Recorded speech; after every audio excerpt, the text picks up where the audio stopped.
네, 탈무드 강의 5번째 강의 시작하겠습니다. 지난번 강의에 이어서 랍비 힐렐에 대한 이야기입니다. 이 탈무드를 보면 여러 이야기들이 있어요. 근데 여러 이야기에 갈등이 있고 질문이 있고 해결이 있습니다. 바꿔 말하면 케이스 스터디와 같습니다. 그러니까 미국식으로 말하면 예를 들면 남자 마라톤, 여자 마라톤이 따로 있죠. 따로 있는데 남자 마라톤에 어느 여자가 남자처럼 분장을 하고 뛰어요. 그러다 적발이 됩니다. 그래서 자격 정지 또는 만약에 우승을 했어도 메달 박탈과 같은 결정이 내려집니다. 그러면 그 여자가 이제 고소를 하는 거예요. 왜 남자 마라톤이냐? 이거 성차별이다. 남자 마라톤의 여자도 뛸 수 있게 해달라. 이렇게 해가지고 결국 남녀 구별이 없는 마라톤이 생깁니다. 뭘 강조하는가 하면 어떤 제도나 법이나 규칙이 상상 속에서 생겨나는 것이 아니라 사건 사고를 통해서 이걸 어떻게 정리할 건가, 다룰 건가 하는 것을 통해서 제도와 법률이 생겨나요. 그 동성애자 결혼도 마찬가지죠. 동성애자들이 우리는 합법적 부부로 정부의 인정을 받는 결혼 생활을 안 하고 그냥 그 동성애 프랙티스만 하고 살겠다 그러면 이 사회적 이슈나 문제가 안 됩니다. 그런데 우리도 부부로 인정해달라 이렇게 하면서 공개적으로 결혼식하고 왜 결혼은 히테로섹스 이성 간에만 하느냐 이렇게 해가지고 대법원에 고소하고 이런 사건 사고를 통해서 제도와 법률이 바뀌기도 합니다. 물론 기각되고 무시되는 일도 있죠. 판례법과 같기도 해요. 그 탈무드의 그런 실천과 정신이 있습니다. 사람들의 질문에 도전의 상황에 답을 하면서 그 제도와 법률이 생겨나기도 합니다. 성경도 마찬가지죠. 천부장, 백부장, 50부장 제도는 상상 속에서 책상에서 생겨난 게 아닙니다.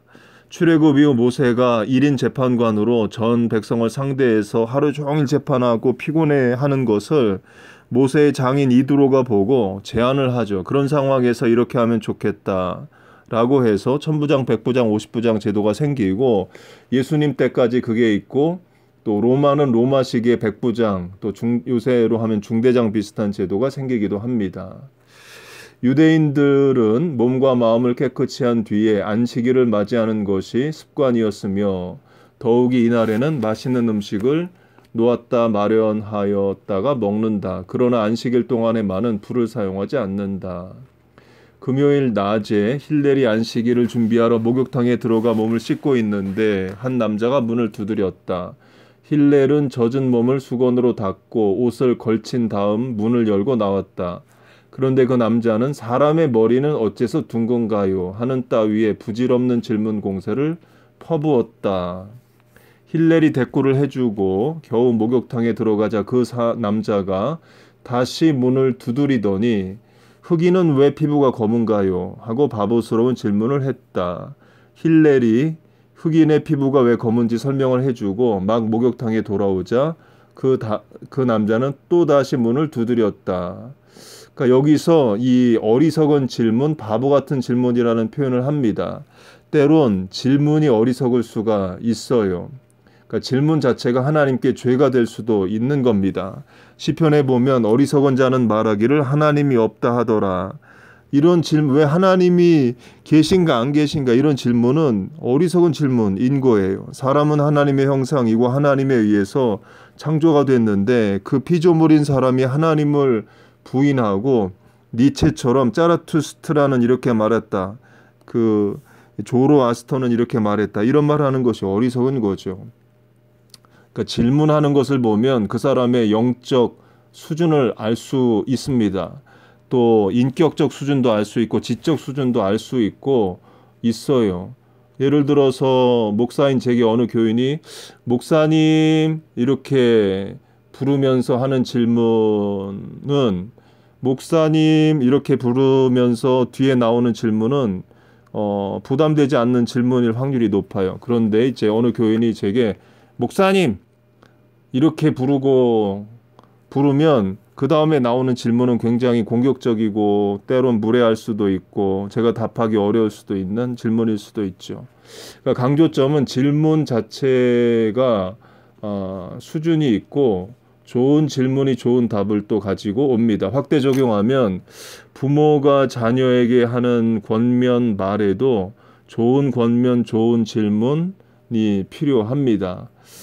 네, 우리가 이 탈무드 공부를 하면서 또 성경 읽고 설교를 들으면서 또 제가 만든 또 특강 음성 파일을 들으면서 그런 지혜가 저도 생기고 듣는 청자 여러분들에게도 생기기를 바랍니다.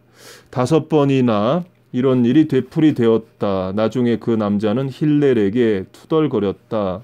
당신 같은 사람이 없었더라면 더 좋았을 텐데 나는 당신 때문에 내기에서 크게 잃었단 말이요. 힐렐은 이렇게 말하였다. 내가 참을성을 잃는 것보다는 그대가 돈을 잃는 편이 더 낫겠소. 하루는 힐렐이 거리를 바쁘게 걸어가고 있었다. 제자들이 지켜보다가 물었다. 선생님 왜 그렇게 바쁘게 가십니까? 그는 대답하였다. 좋은 일을 하려고 바삐 간다네. 그리하여 제자들도 그와 동행하여 갔는데 힐렐은 공중 목욕탕으로 들어가 몸을 씻기 시작하였다.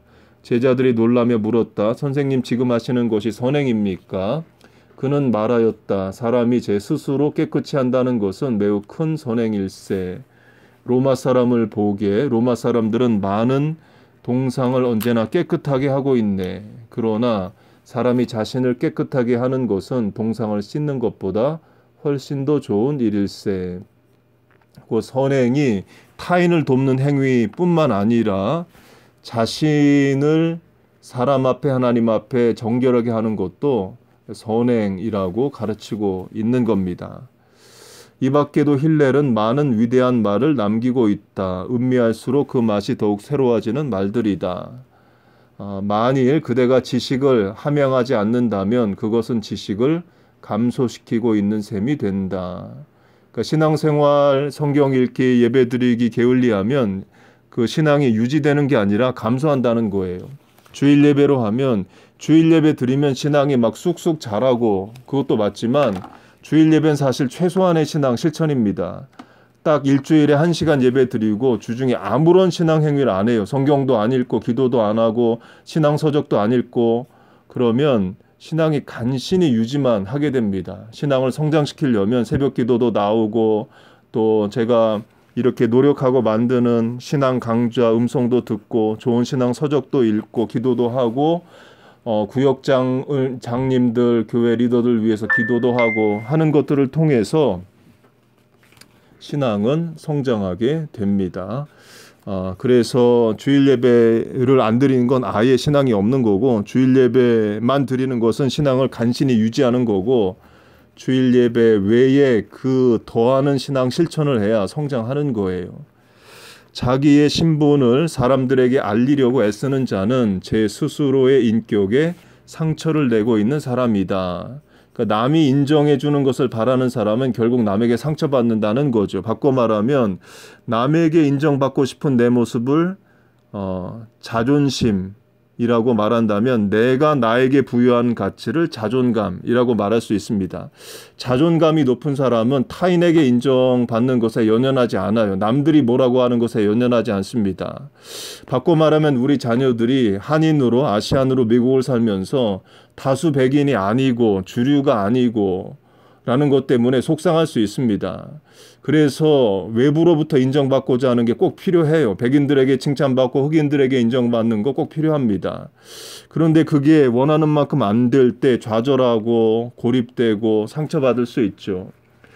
예수님 앞에 나와서 울어야 됩니다. 하나님 앞에 나와서 하나님의 형상으로서 자신을 돌아보고 하나님께서 왜 나를 소수로 마이너리티로 코리안 아메리칸으로 에이시안 아메리칸으로 미국을 살게 하셨는지에 대해서 우리가 하나님 앞에서 답을 못 찾으면 열등감 속에 빠지게 돼요. 자존감은 낮고 자존심만 높은 사람이 됩니다. 우리는 하나님께 인정받고 칭찬받고 그리고 강한 자존감을 가지고 세상 나가서도 당당하게 살아야 되고 이길 거 이기고 싸울 거 싸우고 용서할 거 용서하고 용납할 거 용납하고 포기할 거 포기하고 이해할 거 이해하고 또 그렇게 살아야 됩니다.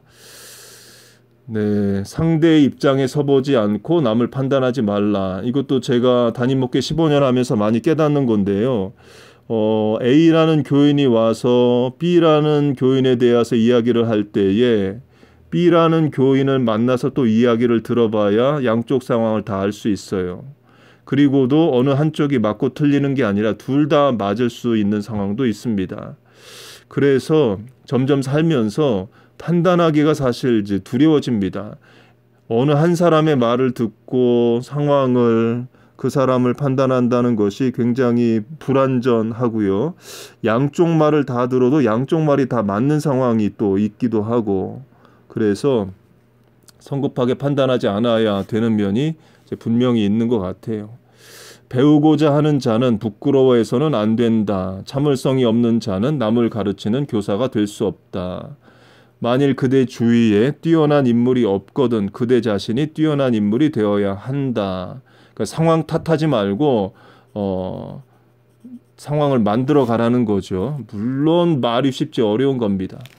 만일 그대 스스로 그대의 일을 하지 않는다면 누가 그대를 위해 일을 해줄 것이냐. 지금 곧 그 일을 하지 않는다면 언제 할 수 있는 기회가 올 것이냐. 없죠.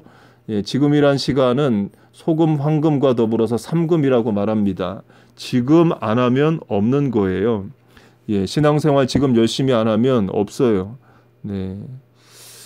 인생에 있어 가장 높은 목적은 평화를 사랑하고 평화를 추구하고 평화를 실현시키는 것이다. 이 평화라는 단어가 이제 미스 유니버스, 미스 코리아, 미인 대회 때 소원이 뭐냐 할 때 세계 평화요 이렇게 말하는 것도 있을 수 있지만 그 성경이 말하는 평화, 샬롬은 하나님과의 평화를 말합니다. 그 여호와의 제사로 말하면 화목제, peace offering을 말하고 예수님이 에베소서에 의하면 예수님이 화목제로 십자가를 지시죠. 곧 하나님과의 평화는 죄 문제 해결을 말해요. 그래서 신앙적으로 바꿔 말하면 우리가 살면서 가장 중요한 일은 하나님과 죄 문제 해결하는 일입니다. 죽기 전에 해야 되는 가장 중요한 일도 예수 믿는 일이에요. 살아생전해야 되는 가장 중요한 일도 예수 믿는 일입니다. 우리를 예수 믿게 믿음을 주시고 부르신 하나님을 찬송합니다. 제 스스로의 일만 생각하는 자는 제 자신이 될 자격이 없다. 예, 그렇게 이제 저자가 강조하는 그 유대교 전승에 있어 3대 랍비 첫 번째 힐렐에 대해서 말씀을 드렸습니다. 네, 여기까지 하고 다음번 강의에 요하난 벤 자카이라는 또 유명한 랍비에 대해서 알아보도록 하겠습니다.